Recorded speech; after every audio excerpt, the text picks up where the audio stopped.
Donc, dans le cadre de la résolution de l'exercice, comme vous le remarquez, on a établi facilement que notre application est linéaire. On a établi le cœur de l'application, le noyau. Alors, comme je vous ai demandé dans mes questions de déterminer la dimension de cœur de f, c'est l'occasion. Alors, le fait que cœur de f est égal à ceci, ça implique que tout d'abord, c'est un sous-espace, ça on le sait, et quoi d'autre? Que la famille P1, constituée par le vecteur V, qu'est-ce qu'elle a? Il génère, c'est une famille génératrice, il génère le cœur de f. Alors, c'est une famille génératrice. Que lui manque-t-elle pour être une base? On avait dit qu'une base, c'est quoi? C'est une famille qui doit être en même temps génératrice et libre. Celle-là, elle est génératrice. On doit démontrer qu'elle est libre. Qu'est-ce qu'on avait dit l'autre jour? Les familles qui contiennent un seul vecteur sont libres à condition que ce vecteur ne soit pas nul. Très bien.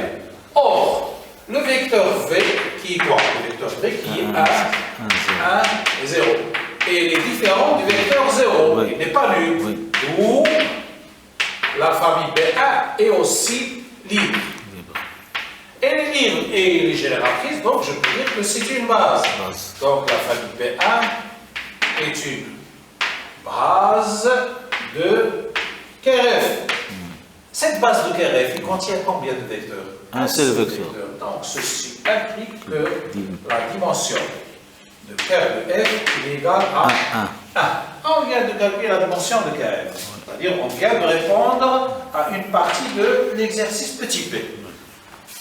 Maintenant, on détermine l'image de f ainsi que sa dimension.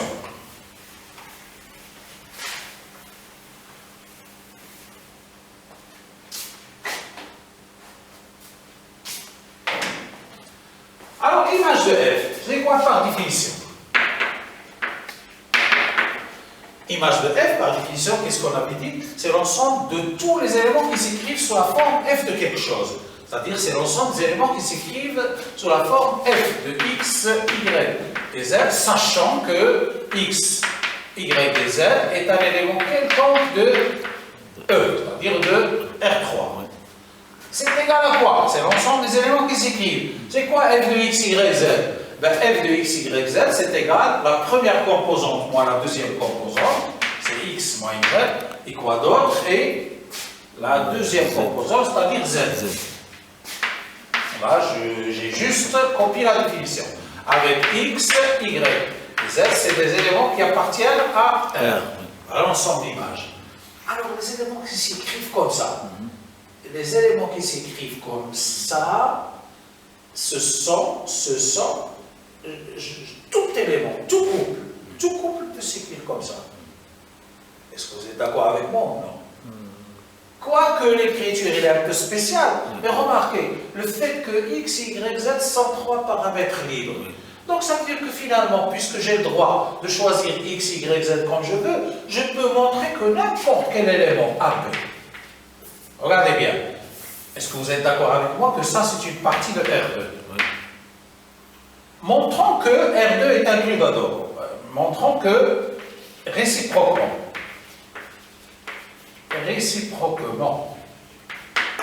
soit un élément de R2, un élément quelconque de R2. Donc, c'est un élément qui a la forme AB, un élément de R2.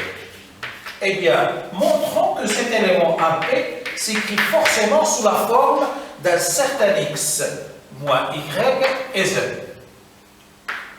Vous allez me dire, monsieur, quel est le X que vous proposez? Quel est le Y? Je vais résoudre ça comme une petite équation. Cette équation, qu'est-ce qu'il implique? Automatiquement, si vous voulez que ceci soit égal à cela, Z doit être égal à B. Donc là, je vais prendre B. Sans réfléchir. Alors, le quoi d'autre?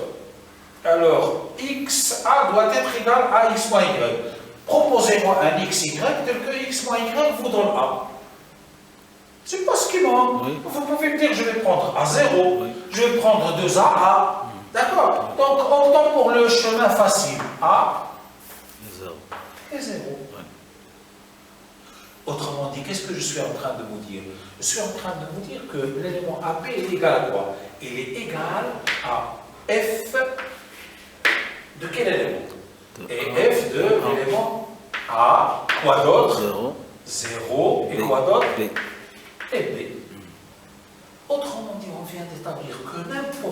élément de R2 est image de quelque chose. Bon. Quelqu'un va me dire, monsieur, allons-y doucement, j'aimerais bien vérifier que ceci est égal à cela. F de A, Z, B. Ça joue le rôle de X, et ça le rôle de Y, et ça le rôle de Z. Donc la première composante, c'est laquelle? C'est A moins 0, ça donne ça. Et la deuxième composante, c'est Z, c'est B. Donc on vient d'établir que AB est égal à F de ceci. Et du moment que AB s'écrit comme étant F de quelque chose, ça veut dire qu'il serait le bienvenu dans l'ensemble image de F. Parce que finalement, image de F, c'est quoi? C'est l'ensemble de tous les éléments qui ont cette forme-là. On vient d'établir que AB a cette forme-là. Donc ceci implique que AB est dans l'image de F.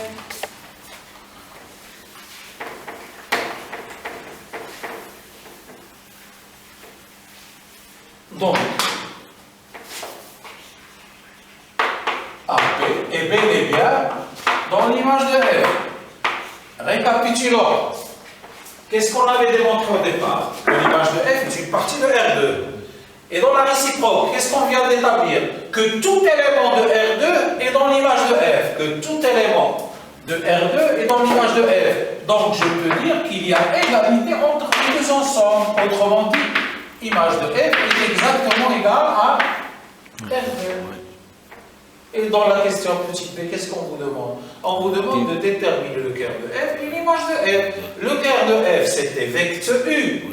Et l'image de F, c'était R2. Donc, on vient d'établir que l'image de F, c'est le sous-espace R2. Donc, la dimension de l'image de F, c'est laquelle sur un rapport? C'est la dimension de R2. Et la dimension de R2, c'est 2. Ça répond à la question. Oui. Bien sûr, nous allons voir tout de suite, il y a d'autres moyens qui permettent d'établir l'image. Mais là, on a utilisé juste la définition. Hein? L'objectif, c'est quoi? C'est d'assimiler la définition, de montrer que la définition il sert à quelque chose. Et maintenant, on passe aux simplifications. Je passe.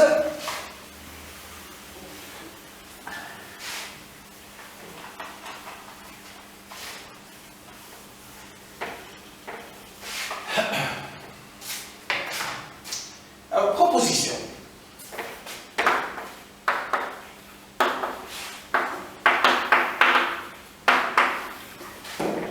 Soit F,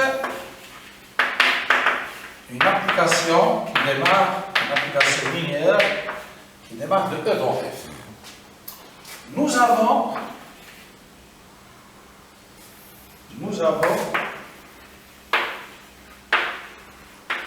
les équivalences suivantes.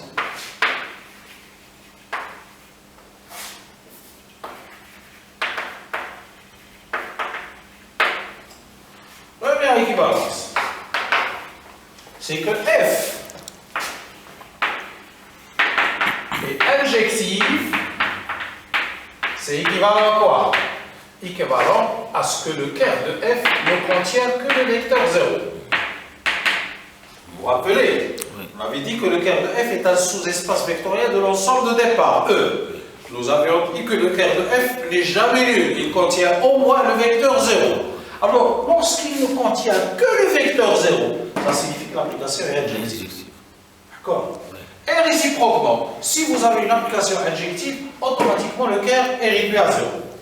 Et nous avons une deuxième équivalence, laquelle? C'est que F est surjective, c'est équivalent à quoi? Alors, F égale image, non? Très bien. Nous avons vu que quoi? Que l'image de F est un sous-espace de quoi? De quel espace? De F. L'espace F. Bon, un sous-espace, c'est-à-dire c'est quelque chose qui est en général plus petit que F. Ben, lorsque l'image de F prend des dimensions et devient très grande jusqu'à ce qu'il touche à F, ça signifie que F est surjective. Autrement dit, si vous voulez montrer que F est surjective, il suffit de montrer que l'image de F, ce n'est pas seulement un sous-espace de grand F, mais il est égal à grand F.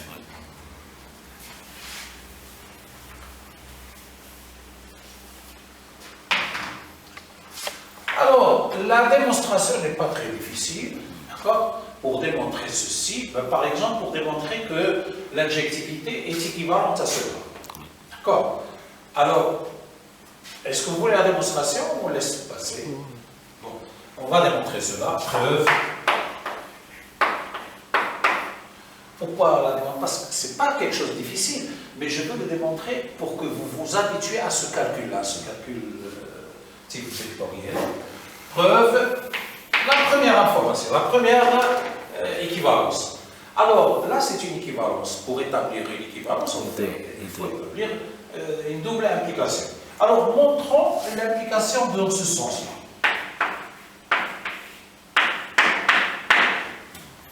Alors, pour démontrer que f est injectif, implique que ker de f est égal à 0. Comment doit-on agir? Bien sûr, ça c'est une hypothèse. Une hypothèse, ça ne veut pas dire qu'il faut l'utiliser tout de suite. On attaque le problème. Pour démontrer cela, que doit-on faire? On se donne un élément x qui appartient à ker de f. Et l'objet, c'est de démontrer que x est obligé d'être égal à 0. On a alors f de x égale à 0. Pourquoi? Par Parce définition. que x est dans le ker de f. Très bien. Le fait que x est dans le ker de f, ça l'oblige à avoir une image égale à 0.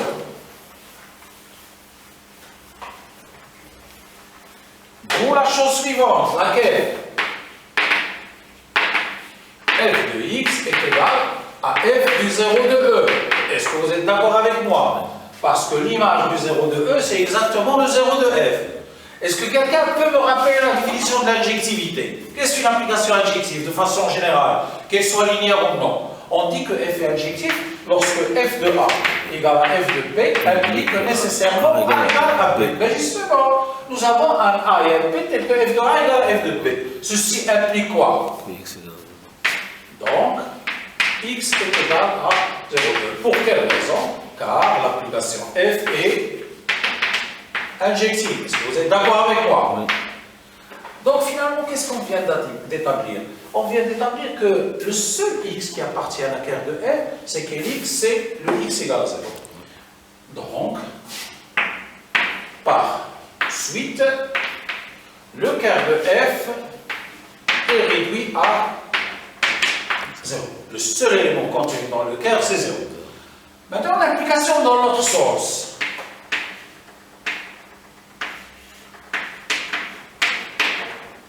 Alors, l'implication dans l'autre sens, que faut-il faire maintenant? Que faut-il faire? Il faut démontrer que si le ker de f est réduit à 0, alors, n'est-ce pas? Oui. Il faut démontrer que si le ker de f est réduit à 0, alors f est injectif. Oui. Quelle est l'hypothèse cette fois-ci? C'est celle-là. Quel est l'objectif? C'est d'établir que f est injectif. Oui. Alors on va attaquer le problème. Pour démontrer que f est injectif, le départ c'est lequel? C'est partir de f de x est égal à f de y. Et essayer de montrer que x est obligatoirement égal à y. Oui. Alors f de x égale à f de y, ça implique quoi, monsieur Rapport? Ça implique que f de x moins f de y est égal à 0. N'oublions pas que l'application f est linéaire. Elle est linéaire. Donc ceci implique que f de x moins y est égal à 0. Entre parenthèses, car f est linéaire. Ce qui implique le fait que l'image de cet élément-là est nulle. Ça signifie qu'il appartient à quoi? À kernel. Très bien, que x moins y appartient à ker de f. Or, le ker de f, il contient combien? Maintenant, j'ai besoin de l'hypothèse. Il contient un seul élément. Donc, vous me dites que ceci appartient au ker de f, et dans le ker de f, il n'y a que 0. Donc, ça oblige cet élément à être égal à 0. Ben, x moins y égale à 0 signifie que x est égal à y. Donc, on est parti de f de x est égal à f de y, et on a abouti à x égale à y. Ceci est la preuve que quoi? Que f est injectif. D'accord? Donc, ceci établit la première propriété. Très bien. Très bien. Très bien. Très bien.